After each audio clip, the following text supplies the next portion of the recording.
Hello everyone, I'm Brian Dragon and welcome back to Vox Adventures. Now let's see here, our dungeon in progress that we can join. Let's go for a walk then. Yes, Alex. You're fine. Yes.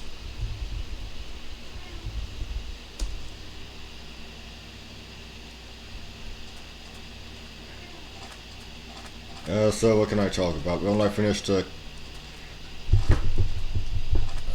classic extended version of the Island of Dr. Moreau last night. Very, very good. Highly recommend it. And I think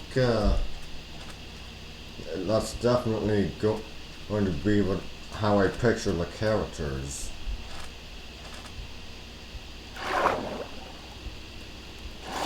Whenever I read the story. I don't know, the other graphic novel adaptation I've got, it's good, but some of my character designs are like, okay, for instance, Moreau looks very Sydney Greenstreet-ish, and if you don't know who Sydney Greenstreet is,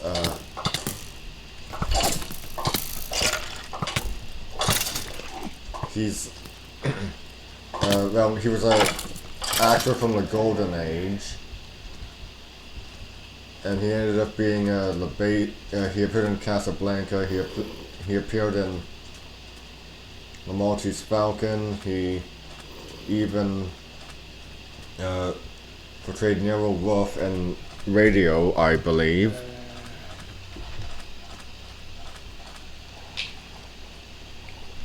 And but the thing that most people probably know him as is the physical basis for the Marvel Comics character, the Kingpin.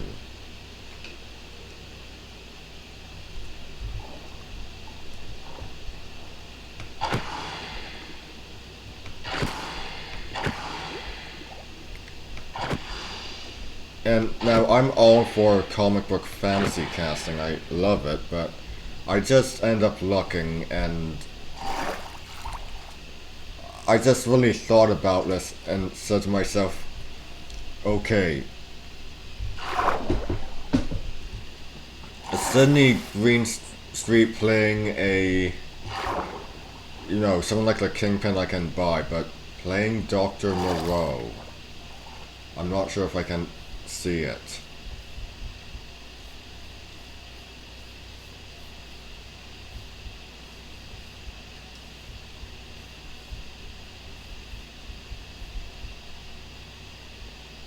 And then, of course, I seen the Classics Illustrated, where I found the Classics Illustrated version.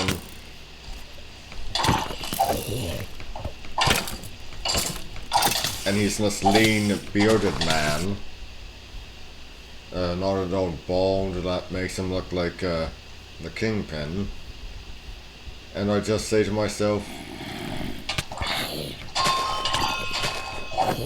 yeah, that's Dr. Moreau.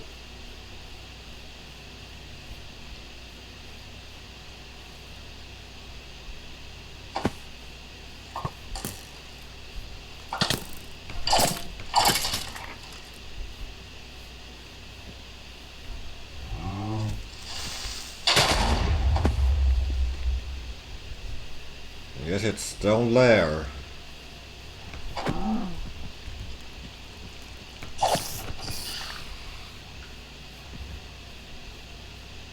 But anyway, it's a very good adaptation. Doesn't take any liberties. Some things might be excluded, but you have to remember it all had to be done in a single issue. So it's really, really good. The art is fantastic. I highly recommend it, and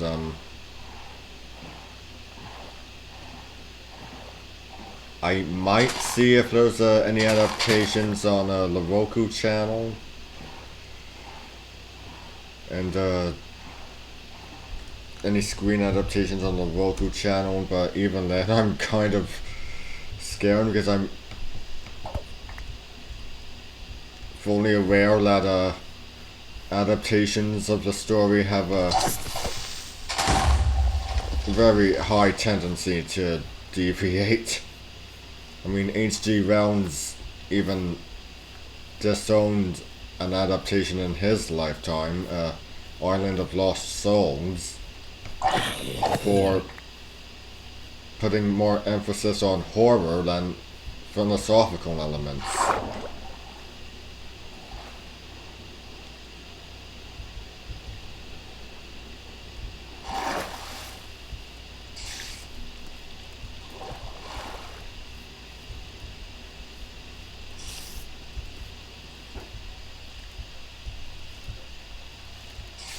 And for some reason, I actually heard Billy Connolly's voice when I was reading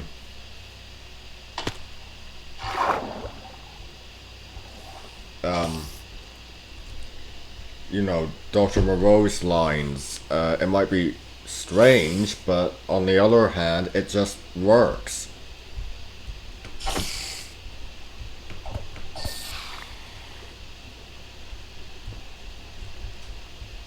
I've not seen a ton of his work, but if he's ever played someone sinister, I think he'd really knock it out of the park.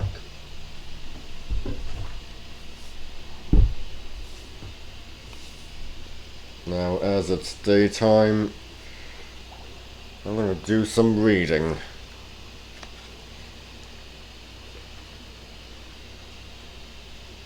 Oh God.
I'm pretty sure you can find classics illustrated on the Internet Archive, but personally I actually like holding a physical copy. I don't know, it just feels a bit better. I mean, I don't use Internet Archive, of course, but I do like owning a physical copy. I of course use it for my Reading with Brian series that my VTuber self uses. Currently on Sea Mysteries.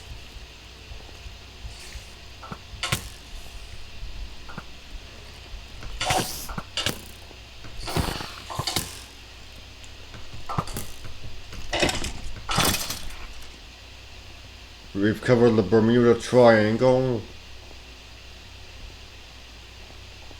ghosts and ghost ships, and now we're entering into the concept of if someone from Afro-Eurasia could have arrived at the Americas before the Norsemen did.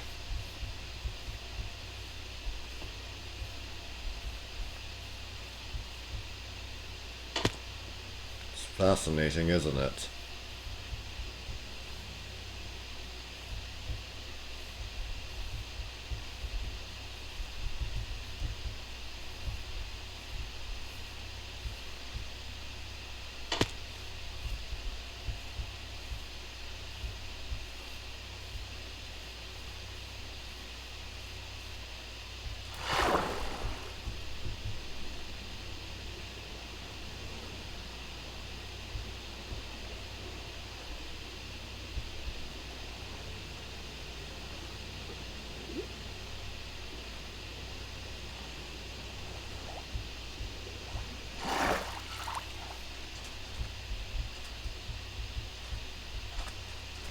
So, yeah, let's see here.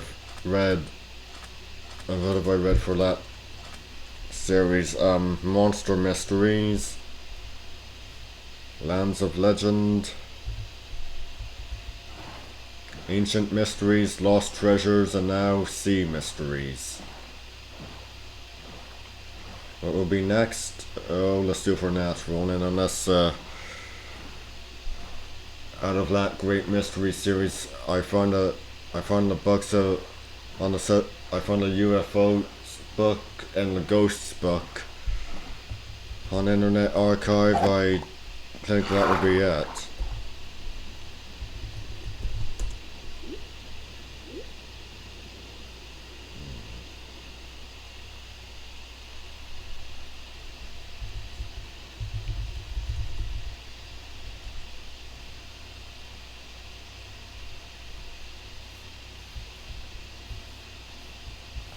But I'm really enjoying it.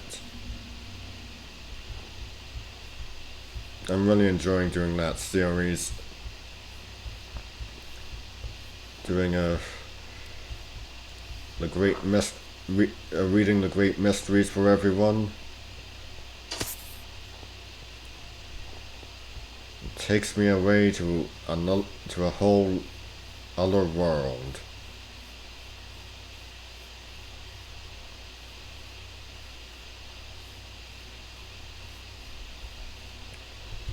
Let's face it. Those faraway places, they might as well be another world.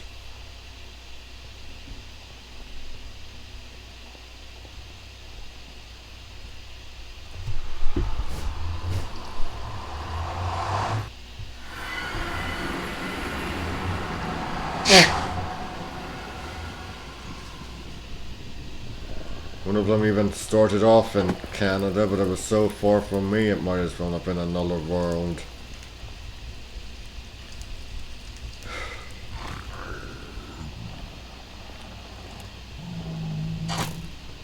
What the? Oh, jeez.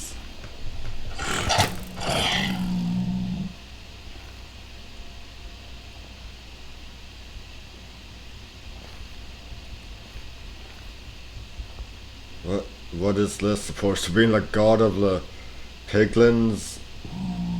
The zombie pigmen?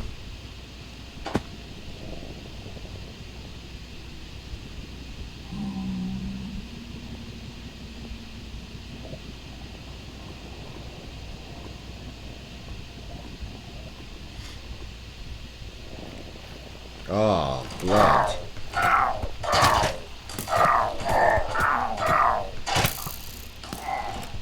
What the?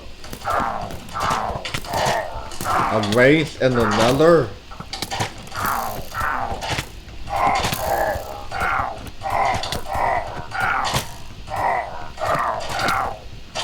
Why aren't you dying? Okay, there we go.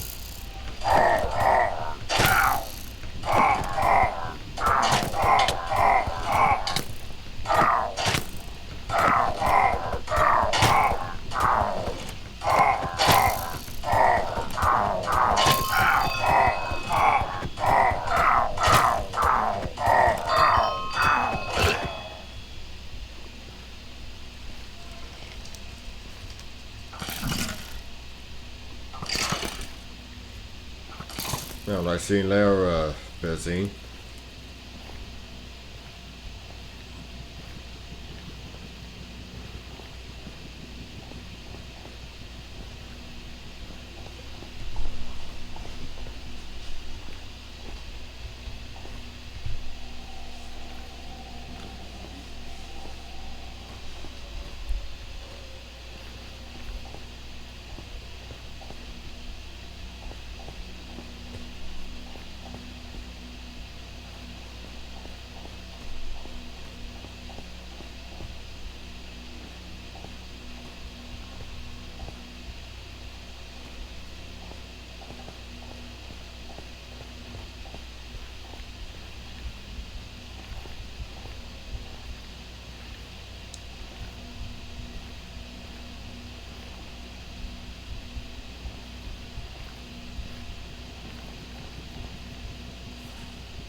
Oh, jeez.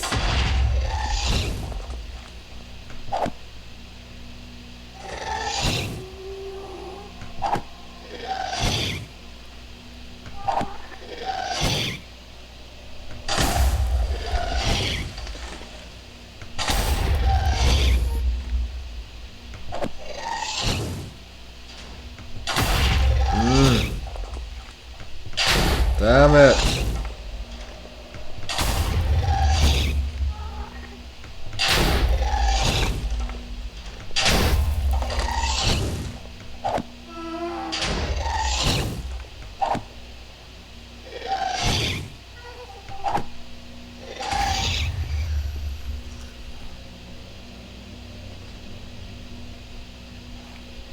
No, something funny I found about I'm personally okay with the diversifying of casts. You know, like diversifying of characters. Like turning characters that were originally white or originally a different nationality or a different sexuality or even didn't have a disability, like me.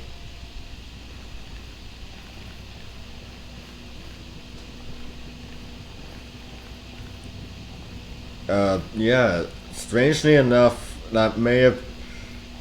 this may be as old as the 1960s. Oh wait, I don't need to defend myself against him.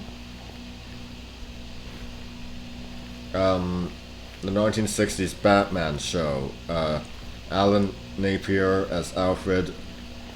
The Alfred actually wore glasses. That's something that the character in the comics really didn't need. And later, due to colorblind casting, we ended up with Ursula Kitt as Catwoman. A black Catwoman, and yeah, we've just been expanding from there.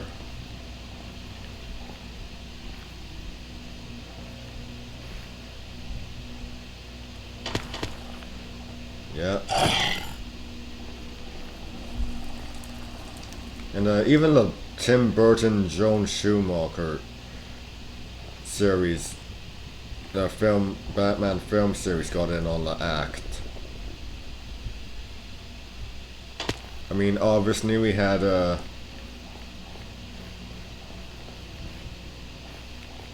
Billy D. Williams as Harvey Dent, and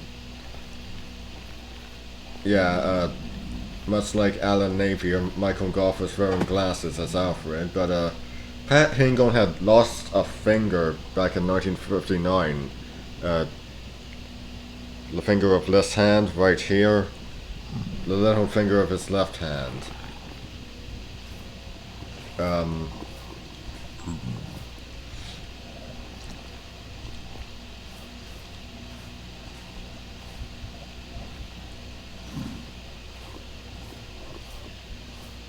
Now what else?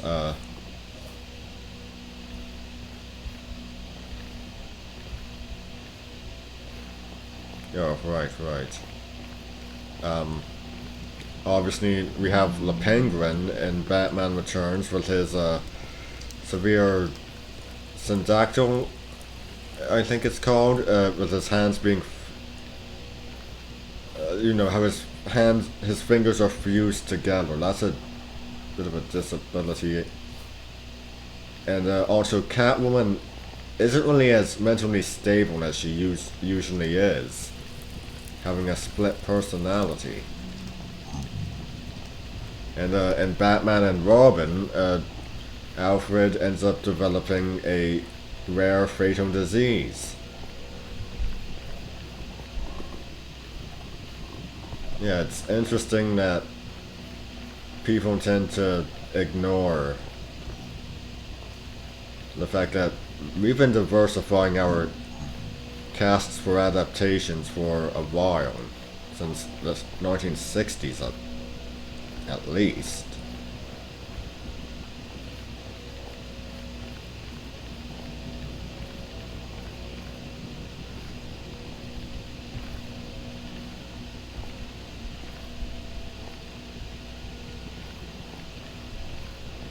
And honestly, I like that.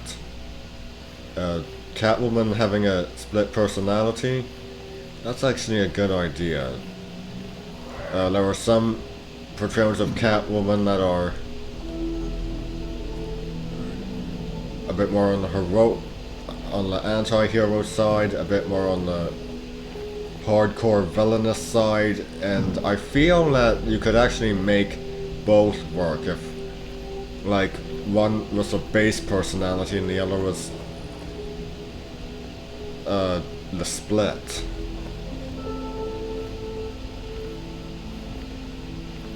Penguin having those hands, yeah, that's also a good idea, and it's of course been used in Batman. It was used in Batman the animated series. It was used in the Batman. It's a really, really good one, and I've not watched the show Harley Quinn, but I like the idea of the Penguin being Jewish.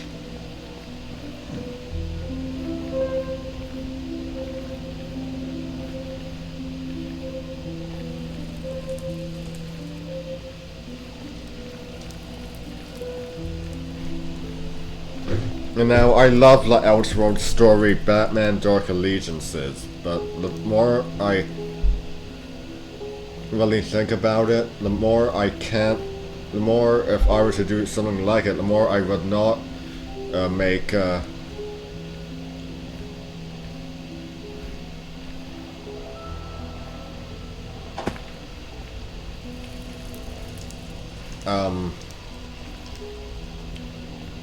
the Penguin and Two-Face analogs as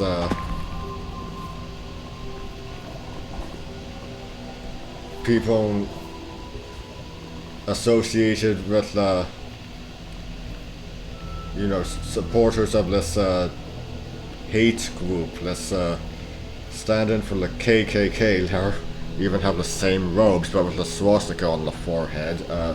I really couldn't do that because the idea of a Jewish penguin was just really, really appealing to me, and yeah, Black Harvey Dent, I just like that idea.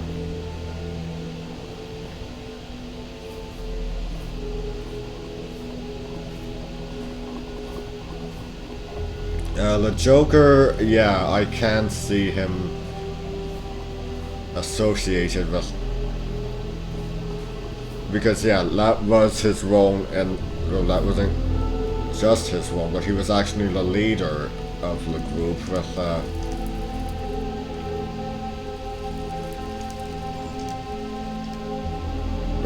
Penguin and Two-Face analogs being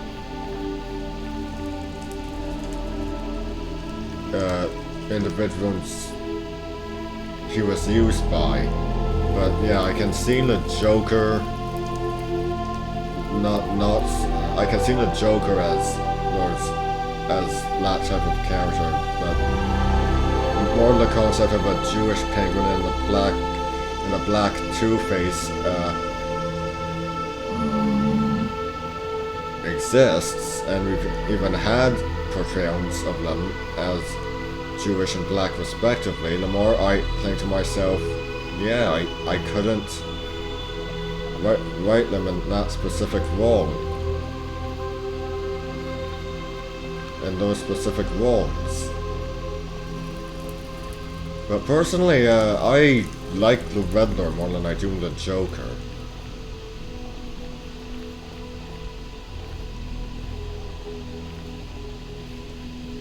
I don't know, it might be because in my mind the Joker is a bit overused.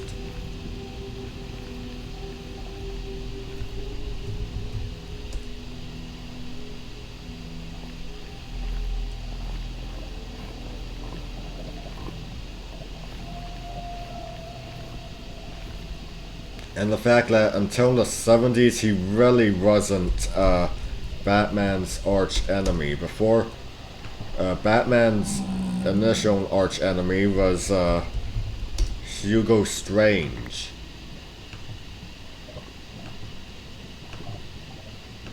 And after he disappeared for a while, I don't think he really had an arch enemy, but the Adam West show definitely did a lot to portray the Riddler as Batman's arch enemy, and I don't know, I really like the Riddler a lot more.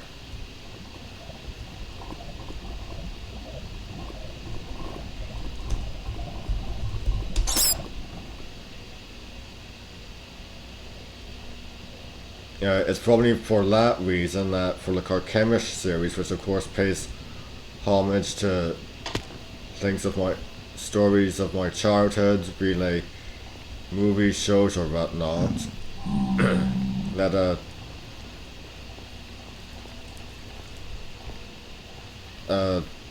Well, obviously, the character that was initially called Graydon Jasper, obviously meant to be based off of Sabretooth and the Joker, you know, taking inspiration from Amalgam Comics. I changed the name to Graydon Glover, and well, he's more Sabretooth and the Riddler because the character is basically Sabretooth and the Joker. It's been done before.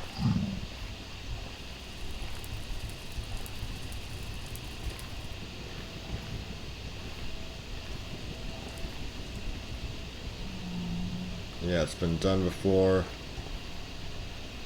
And I don't know, I just think the Riddler's a more interesting character.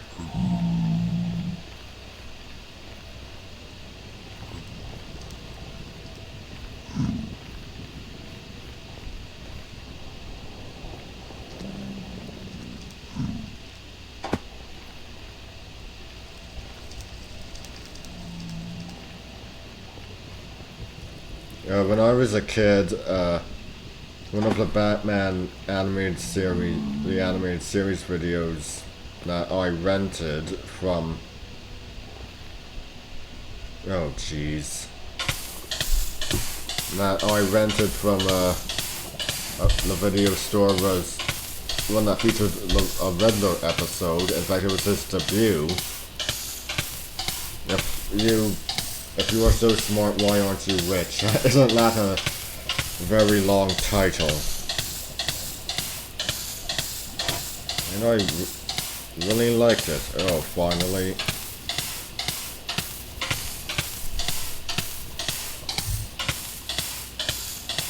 Yeah, it really stood out in my mind. And, yeah, the 90s was very much the decade of Batman, if I can call it that. I mean, besides Batman the animated series, you had... besides Batman the animated series, Batman Returns, Batman Forever.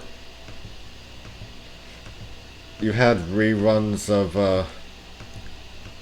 the Adam West Show, you had...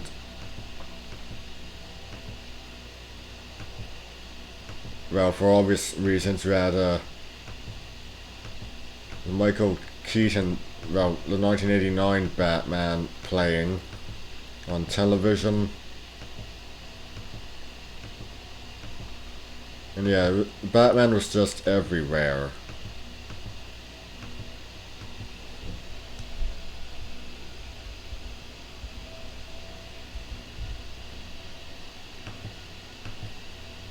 In fact, as weird as it sounds, I even remember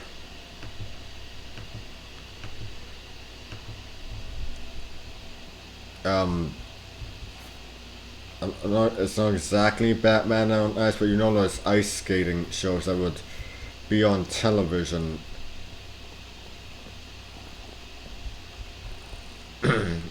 You'd have two people going out, and that was exactly the case. In sort of a dance type, like, I don't know how to explain it, but someone who understands it better than me would. But it was a guy as Batman, a woman as Batgirl, and yeah, that was the 90s, everyone.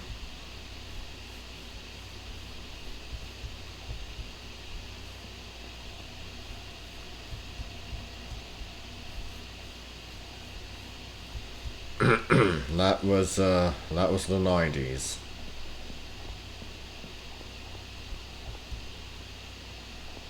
'90s was the decade of Batman. But it was also the decade of, it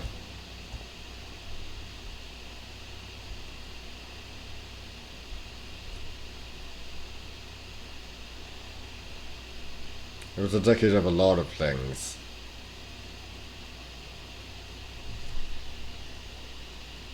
It was the decade of Robin Hood, the decade of Tarzan, one of many decades of Tarzan.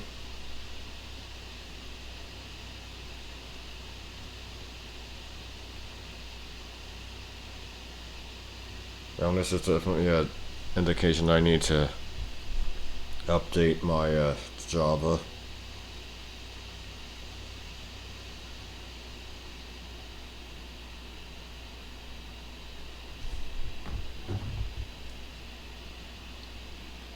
Oh boy, the computer's clock is a minute behind. Oh joy. Oh, and now it... Actually, maybe maybe my phone's a minute ahead. Yeah, I don't know. Yeah, there was a lot of things in the 90s, and there was things related to Robin Hood, Tarzan, I mean Batman obviously. Hellenic mythology was really popular also.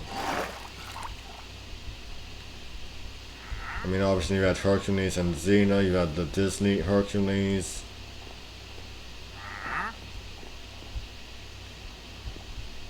You had the Odyssey. You know, the mini-series adaptation of the Odyssey.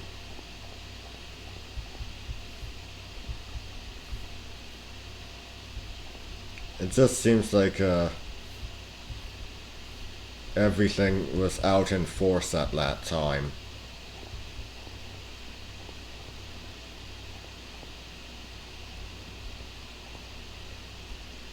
Oh, now what? I did not hit escape. What the hell just happened?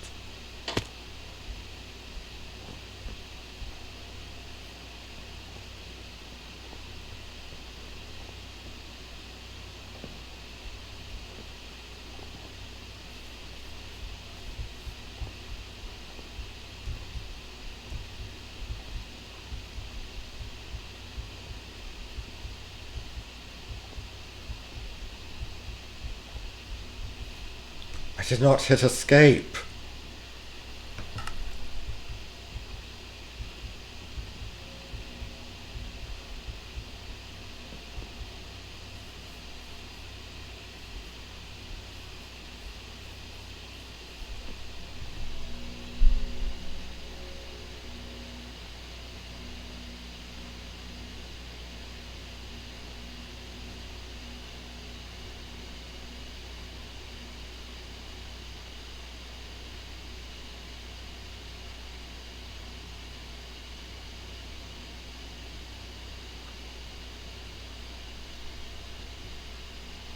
Yeah, that was me that time.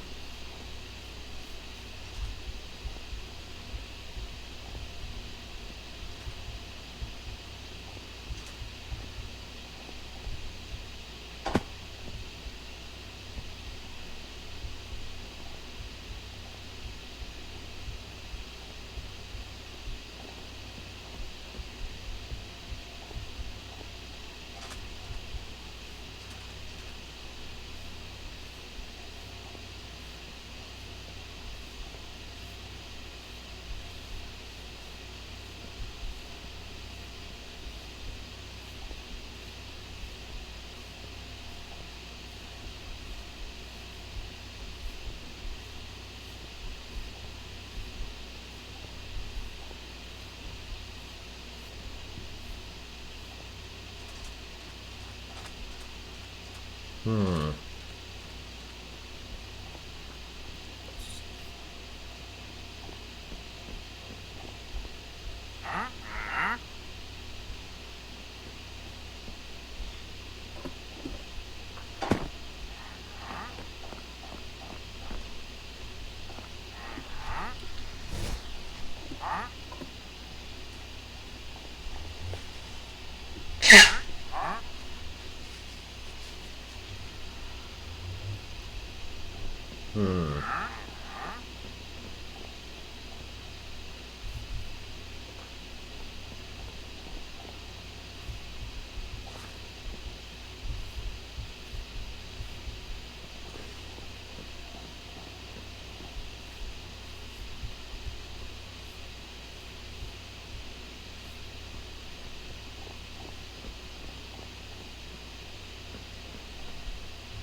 Hey Stan, where's Laurel? Wait, no.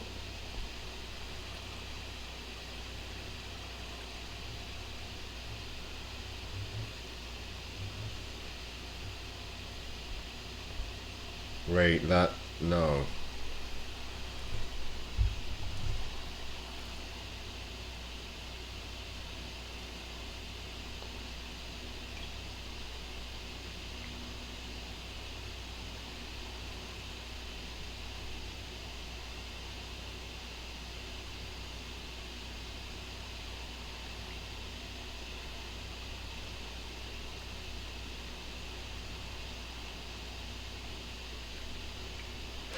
Jeez, okay, let's run again. Hey Stan, where's Oliver?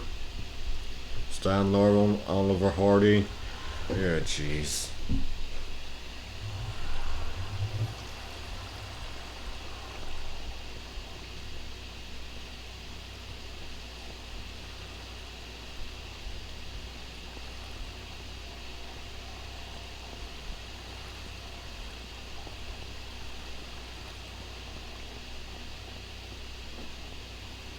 Remember, I wouldn't exactly call them tournaments, but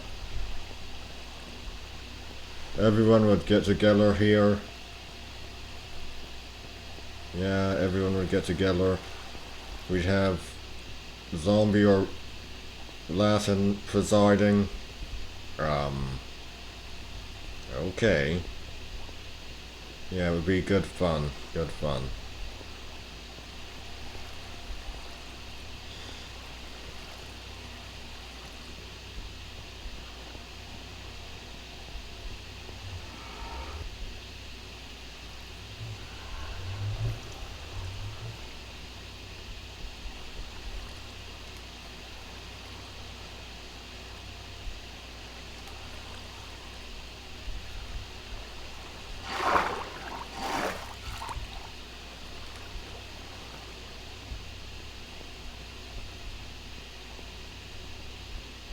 Doesn't go that far.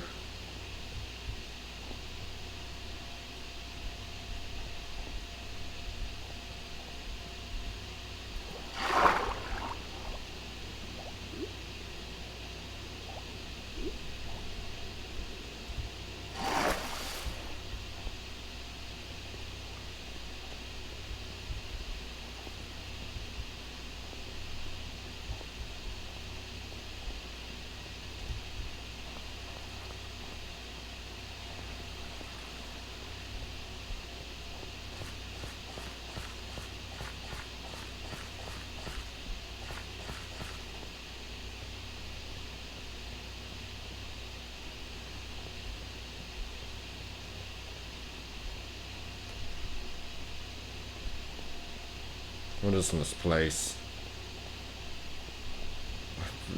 What?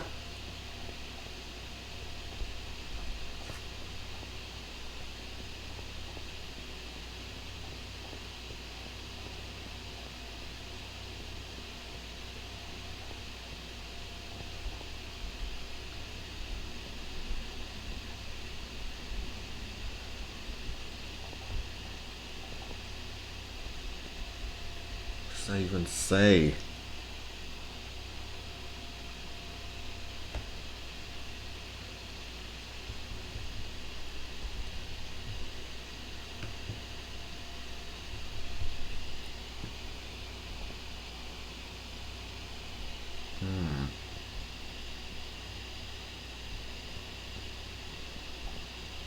I see.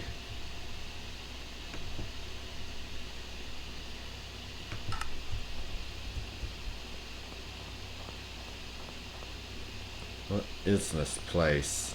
Some sort of game room?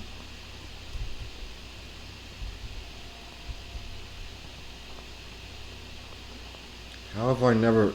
I've been playing on the server for years. How did I never know about that?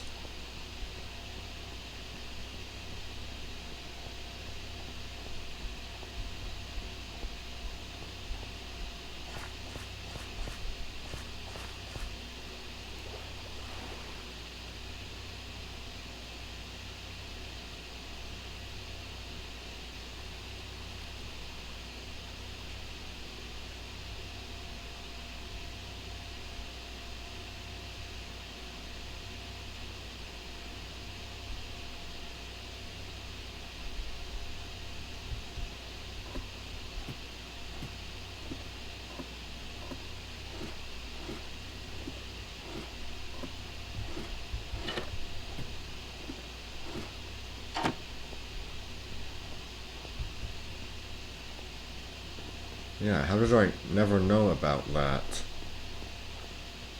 Anything else here I don't know about?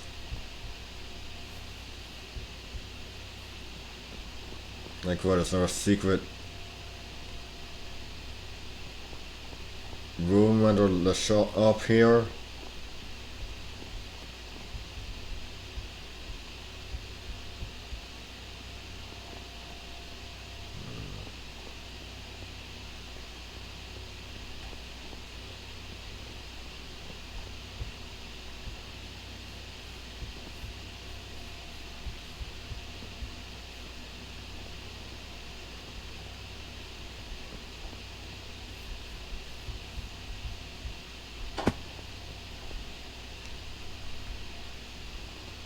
I don't know. Thought I knew everything here, and then I just find that.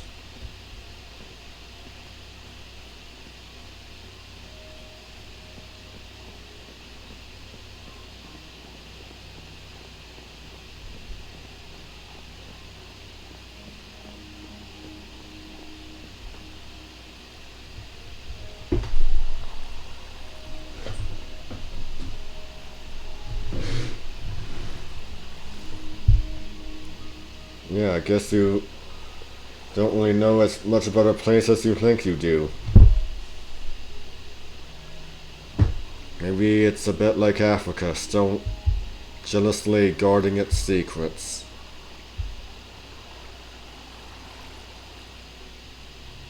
Lord, you could say a lot of continents are like that. As much as we think we know everything there is, we still find something.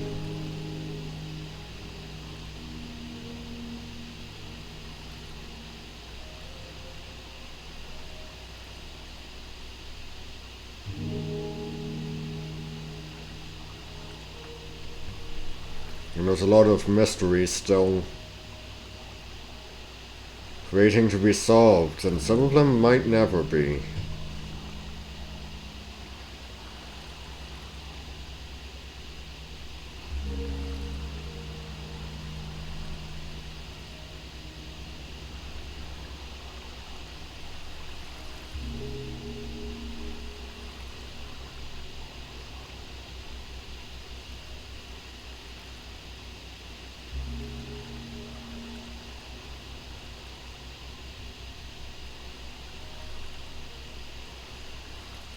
But we can hope that some are.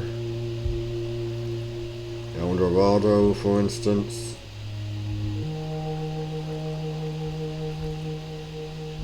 No, we know what happened. That El Dorado was a man. The name of the title of the chieftain, but given by the Spanish. But what it is the city that it came to be associated with. It's a question worth wondering, but that's all for today. I'm Brian Croy Dragon signing out. Stay straight.